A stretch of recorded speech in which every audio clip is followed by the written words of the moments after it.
We are continuing the discussion on physical properties of minerals. I have already described the physical properties of minerals under 4 major headings. The remaining properties under 4 more major headings will be discussed in this presentation. Properties of minerals, physical properties of minerals depending on heat. Some of the important physical properties related to heat are described here in a very brief manner. As you know that minerals, like other substances, when they are heated, they melt. They have different melting points. Not all minerals have the same melting point. Again, remember that minerals normally do not occur alone. They are found in rocks. So the presence of other minerals also influence the melting behavior of the accompanying minerals. Let us see the melting point of minerals. Oxides like magnetite, ilmenite, and silicates like quartz, hypersthene are having high melting point, whereas native metals like native copper, native silver, native gold, these minerals have similarly native sulfur, they have low melting points. Sulfides also, metallic sulfides also have low melting point. Halides, they also have low melting point. So in general we will say that oxides and silicates have high melting point, whereas native metals, sulfides, halides, etc. have lower melting point. Normally when we melt a solid, we get the melt of the same composition. Similarly, silicate minerals also give, most of the silicate minerals also give the liquid of the same composition when these solids are melted. Congruent melting is a phenomenon in which we find that the silicate minerals give the liquid the same composition on melting. This is called congruent melting. Whereas in some silicates on melting, they give rise to another solid and a liquid component of different compositions. But together they will be equivalent to the composition of the solid with which we started the melting process. This process is called incongruent melting. For example, if we are melting a pyroxene, we are not going to get a liquid of pyroxene composition. Instead, what we are going to get will be olivine and silica. The process is called incongruent melting. Let us see another process related to heat, property related to heat. Sublimation.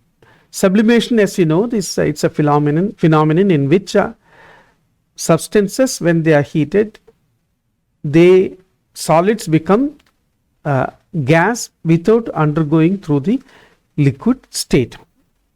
Similarly, some minerals are sublimed when heated.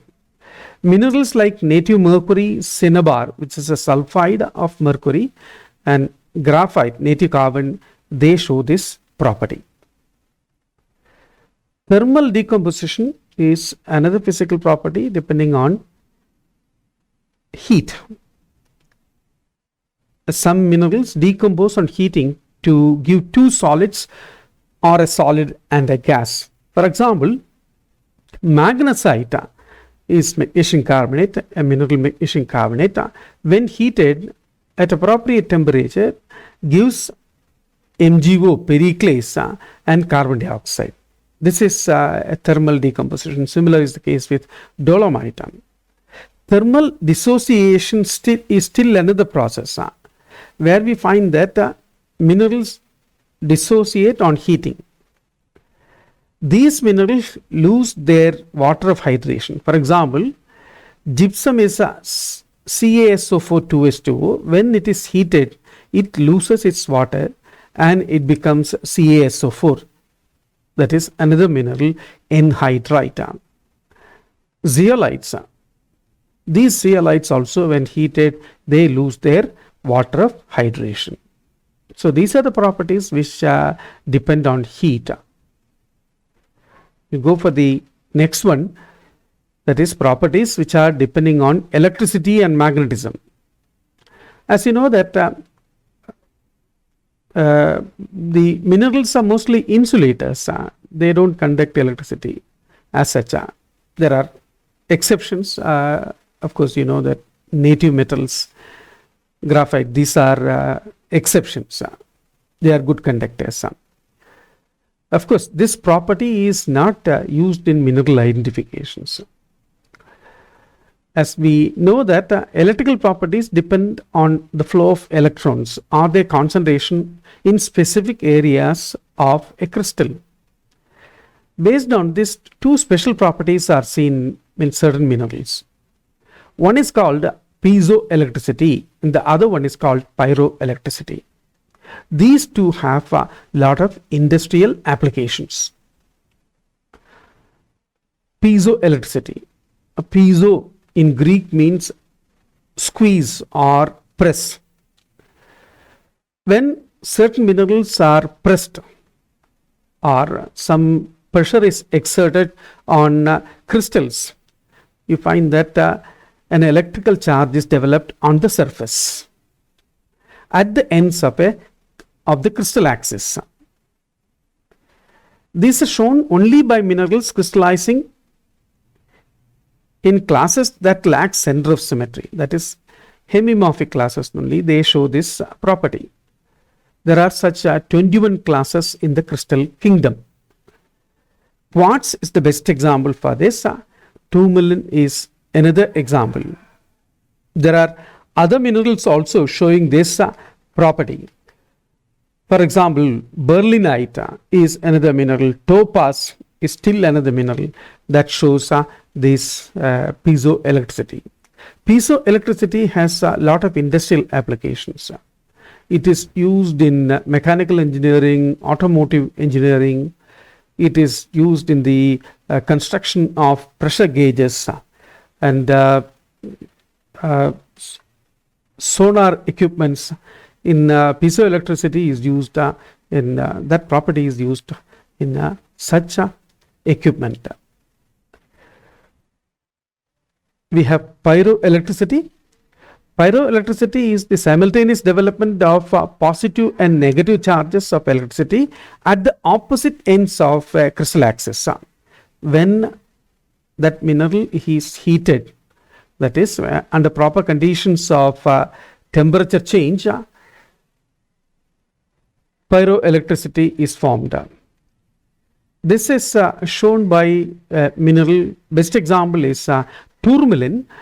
Tourmaline, because of this property, Linnaeus called it as lapidum electricum because of this property.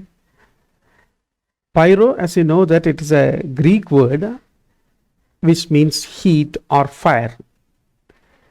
Only minerals which are forming under special crystal classes, that is crystal classes having unique polar axis, will show this property.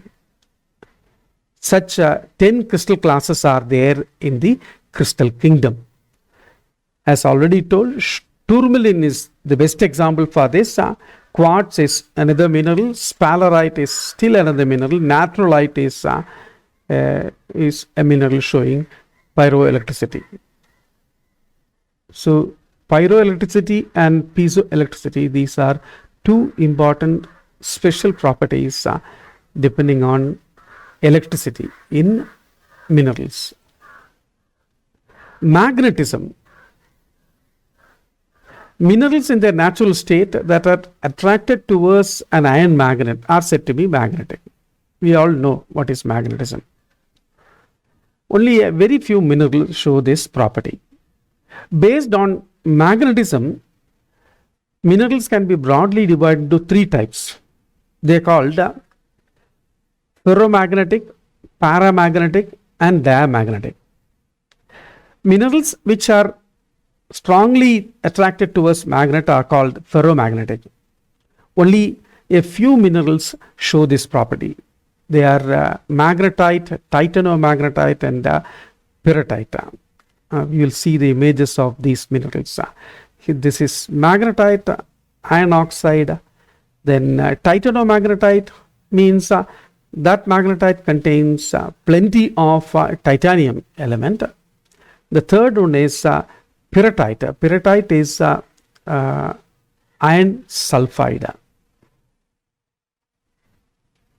The second type of minerals based on magnetism, they are called paramagnetic minerals. These minerals exhibit some degree of attraction towards magnetic field. Minerals like chromite, ilmenite, and pyrolusite. Chromite is iron chromium oxide, ilmenite is iron titanium oxide, and pyrolusite is manganese oxide. These minerals show this property. Minerals which are non-magnetic and repelled by magnetic field are called as diamagnetic. Native bismuth, graphite, they are very good examples of this. We will see the images of these minerals in the next two slides. Chromite is shown here, iron chromium oxide. Then pyrolusite is manganese oxide. Then you have diamagnetic minerals. Native bismuth is here shown, and graphite is the other mineral shown here.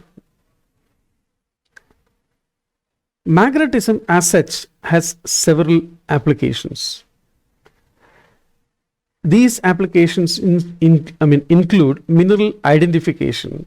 Minerals which are magnetic, especially ferromagnetic and paramagnetic, are identified with the help of this property. They are used in geotectonic studies in the sense that the movement of continents and plates are deciphered by measuring the magnetic field in the rocks. The shifting of poles on the earth, this is also studied with the help of magnetism. In the exploration of minerals like ferromagnetic minerals and paramagnetic minerals, they are explored with the help of this property, magnetic property. Of course, many minerals are separated using this property. So when you have a mixture of minerals, of which one is highly magnetic and the other one is not at all magnetic, if they are shown to a magnetic field, ferromagnetic minerals will be attracted towards the magnet and they get separated. So magnetism has a number of applications, unlike properties depending on heat. Now comes the properties which are based on action on certain senses of human beings. Remember that these properties are applicable only for a very few minerals, and the taste of minerals, smell of minerals, and touch of minerals are used in the identification of minerals. Let us see one by one. Taste. Such minerals, first of all, should be soluble in water. There are different types, like saline. Saline means the taste of common salt. Halite is the best example for that. Alkaline, taste of potash and soda, bitter taste it is. You have natron, a mineral that is showing this property. Cooling. The taste is when it touches our tongue, it gives a cooling taste of potassium chloride. Soda nitre and nitre show this property. Let us see the images of these minerals here. Halite and natron are shown here. Soda nitre and nitre also are shown here.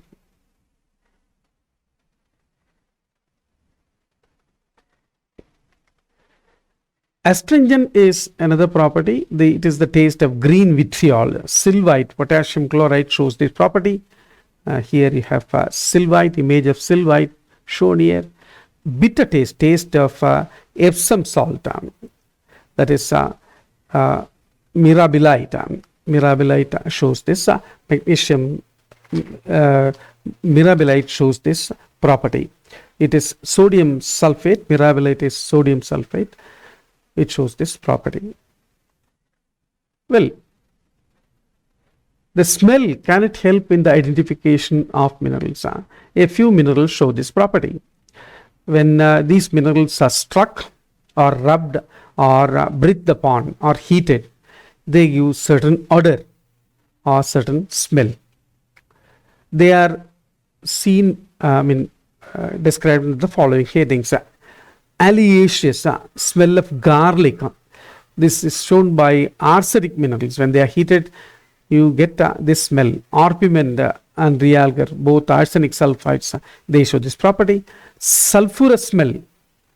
It is the smell of burning sulfur on heating or striking sulfide minerals like pyrite or galena.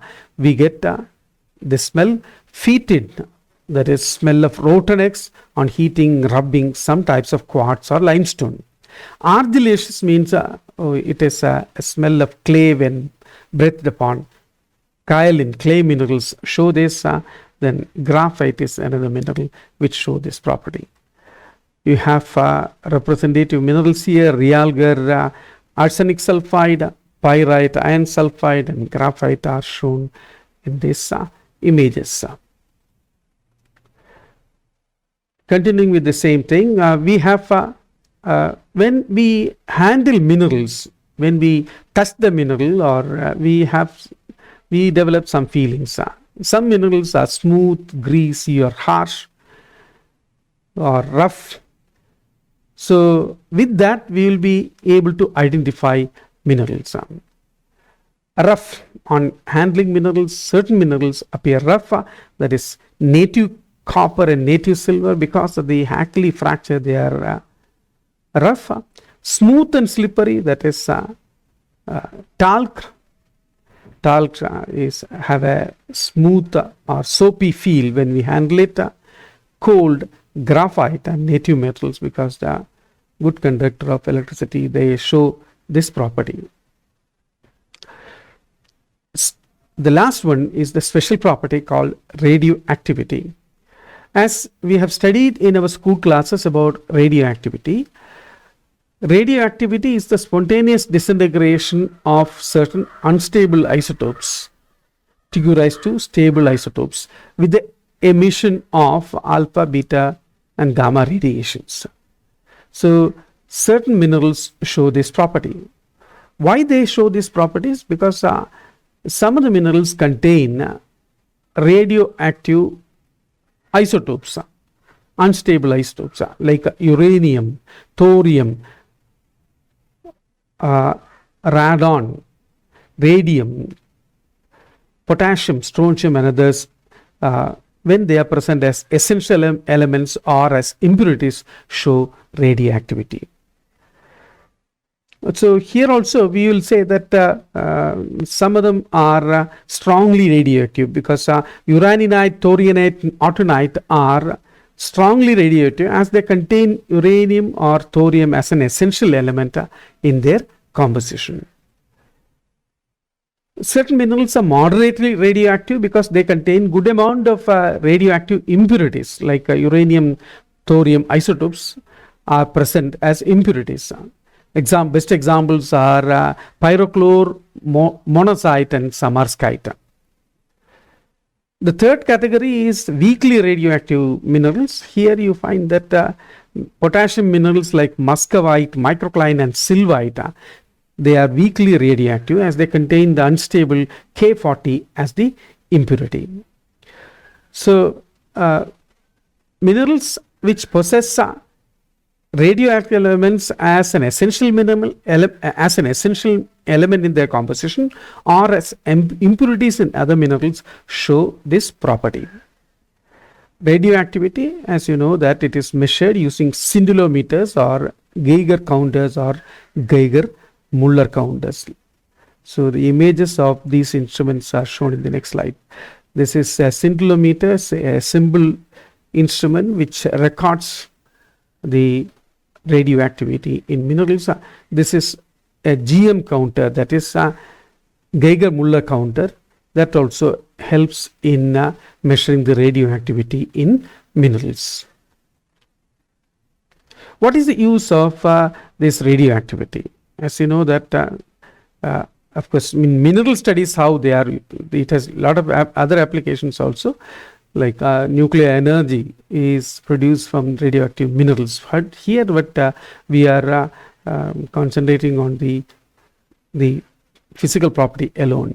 So here we find that radioactivity can be used in the identification of minerals using the Geiger counter or scintillometers or Geiger-Muller counter. We can identify the minerals. In the exploration of geophysical exploration of certain minerals, this property is made use of, and for dating purposes for finding out the absolute age of rocks and minerals, radioactivity is used. Then just like the magnetic properties, here also mineral separation can be done with the help of this radioactivity. So we have come to the end of the description of the physical properties of minerals. Major properties we have discussed. We will just see, before winding up, we will just see what is meant by precious stone and semi-precious stone. Right. Precious and semi-precious minerals. We all would like to have precious or semi-precious minerals with us. For their identification, what we use is certain qualities of minerals make them precious. What are these qualities? These are called as, these qualities include high chemical stability. These minerals are not soluble in water or weak acids. They are highly stable chemically. So it means that they are not easily weathered, or they are not easily altered.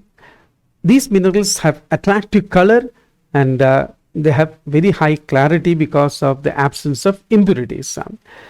They have adamantine luster, vitreous luster, resinous luster, and these minerals are transparent. And these precious minerals, they have high hardness, more than 7. And the most important of all, among all these, is the rarity of the mineral.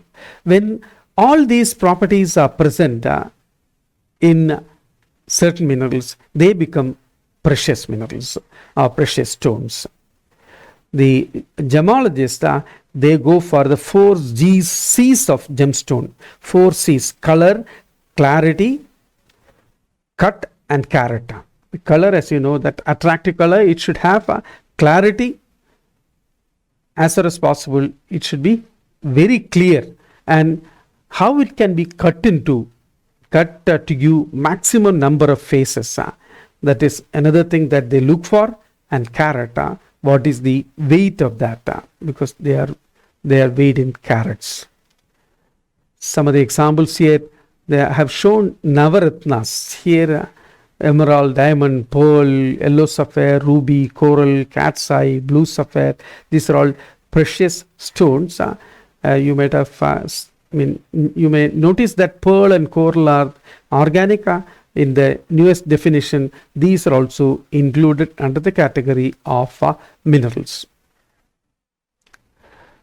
We have the name as given among the Navaratnas, and the corresponding modern mineral name is given here, and it is the chemical composition is given the last column. I have shown that Pabidum red coral is an organic compound. Pearl, muttu, it is an organic compound. So otherwise you find that they are all either oxides or native elements, or you can say they are silicates. So silicates, oxides, and native elements, they give rise to these precious minerals. There are semi-precious minerals also. Semi-precious minerals are very similar to precious minerals, but they have one thing, that is they are not very rare. That is why they have become semi-precious. They are available in plenty.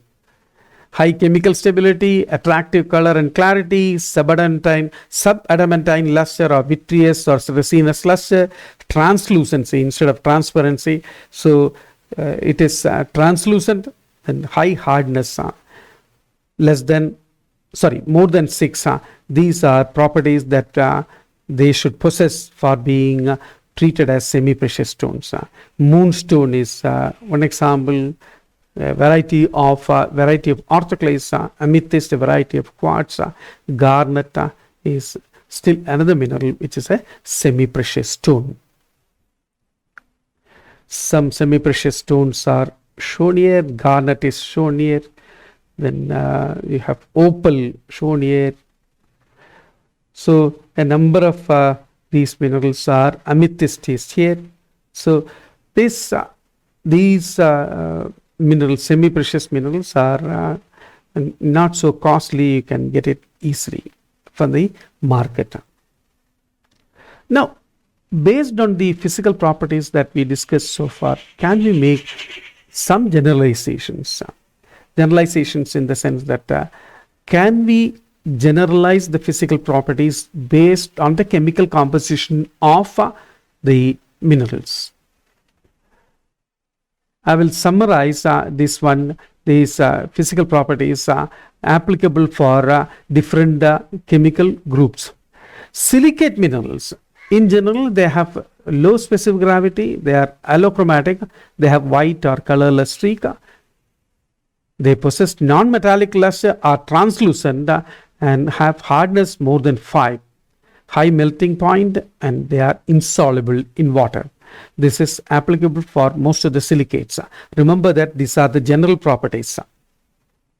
Oxides, on the other hand, they have high specific gravity, they are idiochromatic, they show colored streak and metallic luster, are opaque, hardness is more than 5, they have high melting point, and they are also insoluble in water. The difference, as you can see, that silicates and oxides, mainly it comes in these two properties, that is high specific gravity for oxides and they are idiochromatic also. Sulfides have moderate to high specific gravity, idiochromatic, colored streak they have metallic luster, opaque, hardness less than 5, low melting point, and they are insoluble in water. Native metals, on the other hand, have very high specific gravity. They are also idiochromatic, colored streak, metallic luster, opaque, hardness less than 3. They have lower melting point, insoluble in water. So you can make out that hardness is one property that distinguishes sulfides from native metals. Then you have specific gravity, that very high specific gravity for native metals. So these are important as far as these two groups are concerned. Sulfates also, they have low specific gravity, allochromatic, white colorless streak, non-metallic luster, translucent, hardness less than 3, lower melting point, and insoluble in water. Carbonates, on the other hand, have moderate to high specific gravity, allochromatic, white colorless streak, non-metallic luster, translucent, hardness less than 4, lower melting point, then insoluble in water. So sulfates and carbonates, they are more or less similar in their physical properties. Then halides. So halides have low specific gravity, allochromatic, white colorless streak, non-metallic luster, translucent, hardness less than 3, low melting point, may be soluble in water. Nitrates, again, they have low specific gravity, perfect cleavage, allochromatic, white colorless streak, vitreous luster, and transparent to translucent, and they have low hardness and low melting point, soluble in water. So halides most of the halides are soluble in water. Exceptions are there. Fluorite is not soluble, so you can make out what it is. But you can generalize physical properties. So it means that if you have some idea about the chemical composition of the minerals, you can predict many of these physical properties. So as you can see, physical properties of minerals are very important in their identification, and they have a lot of industrial use, and the physical properties can be easily understood and applied in the field also. So with minimum implements, we can find out the physical properties and thus identify the minerals. So these are some of the websites on which I would like to acknowledge, and thank you very much.